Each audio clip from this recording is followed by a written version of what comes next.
The email arrived on a Thursday morning, 3 weeks after I had left the office for the last time before my daughter was born. I was sitting in the armchair by the window, the one I had moved 3 times in the final weeks of pregnancy, trying to find the position that was least uncomfortable, with a cup of tea I had made 40 minutes earlier and forgotten about, reading nothing in particular and thinking about sleep in the way that new mothers think about sleep, which is constantly and with a specific quality of longing that surprises you even when you expected it. My phone was on the side table because I had made a decision in those first weeks to check it twice a day and no more. Not because I did not care about the business. I had built it from nothing over 5 years and caring about it was as natural as breathing. But because I had also just built something else, something considerably more demanding, and I had decided that the business could run without me for 12 weeks. I had trusted the wrong person to run it. The email was from Margaret Chin. Margaret had been our anchor client for 3 years. A relationship I had built personally, cultivated carefully, maintained through 18 months of consistent delivery that had grown her company's account from a $40,000 annual contract to one worth $180,000. She was direct, loyal, and the kind of client who referred other clients when she was satisfied, which she had done twice. The subject line read, "Checking in, some concerns." I put down the forgotten tea. I read the email. Then I called my attorney before I called anyone else. Before we continue, please subscribe to the channel and let us know in the comments where you are listening from. My name is Claire Donovan. I am 33 years old. And what my business partner David had done the week I went on maternity leave, and what Margaret's email contained and what happened in the 3 weeks after I read it, is a story about what occurs when someone mistakes your absence for an opening and discovers too late that the client they tried to redirect had already decided who they trusted. David and I had started Donovan Reed Consulting 4 years before my daughter was born. We had met at a previous firm, both mid-level strategists, both frustrated by the ceiling that firm had for people with ideas that exceeded their current titles, both willing to take the risk of starting something if the right person was willing to start it with them. David was the right person at the time. He was methodical, reliable, and had a client services background that complemented my strategy work cleanly. We had structured the partnership carefully. 50-50 equity, documented by an attorney I had insisted on. A partnership agreement that outlined decision-making authority, client ownership, and because I had thought about this specifically, a clause that addressed what would happen to client relationships during either partner's extended absence. The clause stated that existing client relationships would be maintained by the absent partner's designated processes and that no material changes to client contracts, pricing, or service scope could be made without both partners' written consent. I had insisted on that clause because I had been pregnant when we drafted the agreement and I had known even then that I would eventually need it. David had signed it without comment. I went on leave on a Monday. My daughter arrived the following Saturday, early, which she has continued to be about most things in the 6 months since, arriving ahead of schedule with strong opinions and no patience for waiting. I spent the first 2 weeks in the particular suspended reality of new parenthood, where time moves differently and the outside world recedes to a background hum. In week 3 I checked my email. Margaret's message was dated 11 days after I had left. It described a meeting she had been asked to attend, a meeting David had called, which she had found unusual since our client meetings were typically scheduled through me. At the meeting, David had presented what he described as a service restructuring, a new pricing model that increased her annual contract by 30% and reduced the strategic deliverables she received by approximately a third. He had told her this was a mutual decision. She had asked to hear that from me directly.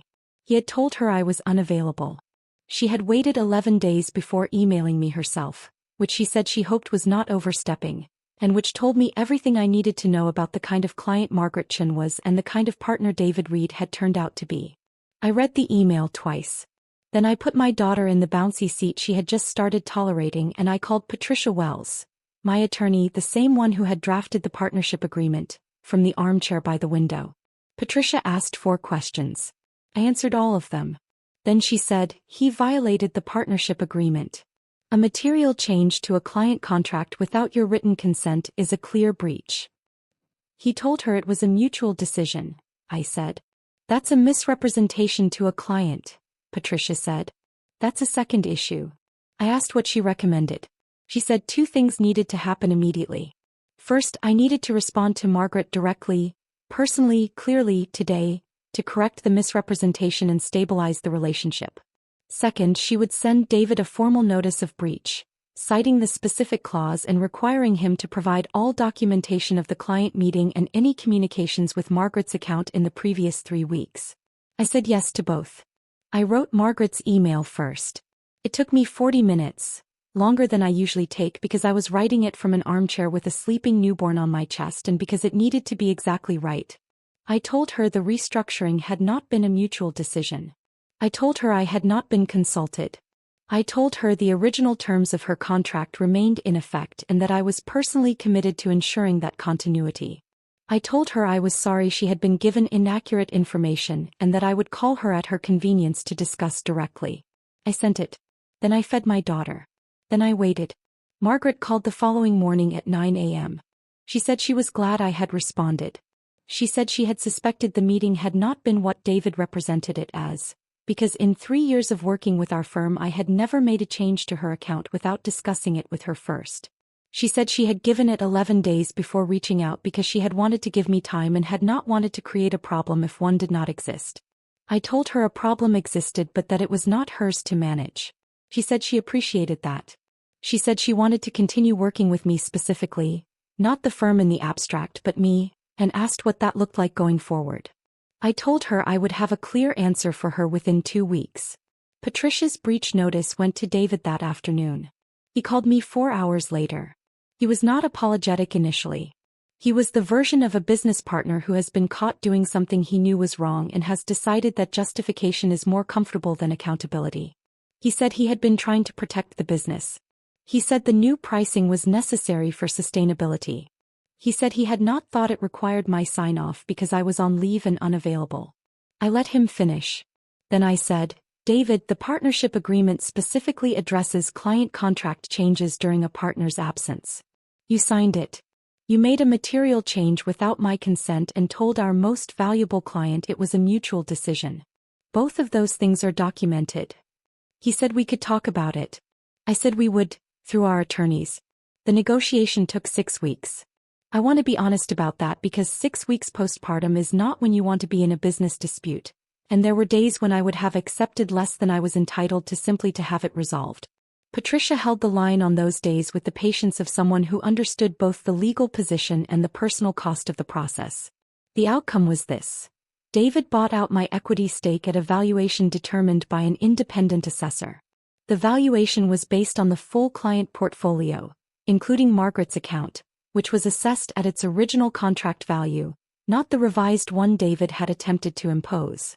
I received a check. I left the firm. Margaret Chin called me the week I left to say she would be moving her account to wherever I went next.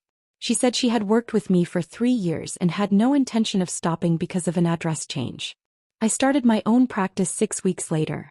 Margaret was my first client. She referred 2 others within the first month. My daughter was 4 months old when I signed the first contract under my own name. She was asleep in the carrier on my chest when I signed it, which is not the most conventional way to execute a business agreement but which felt in that moment exactly right. The partnership agreement that David had signed and violated sits in my files. I kept it not as a reminder of what went wrong but as a reminder of what I had thought to include, the clause I had written while pregnant, in the particular forward-thinking way of someone who understands that the protections you build before you need them are the ones that actually work.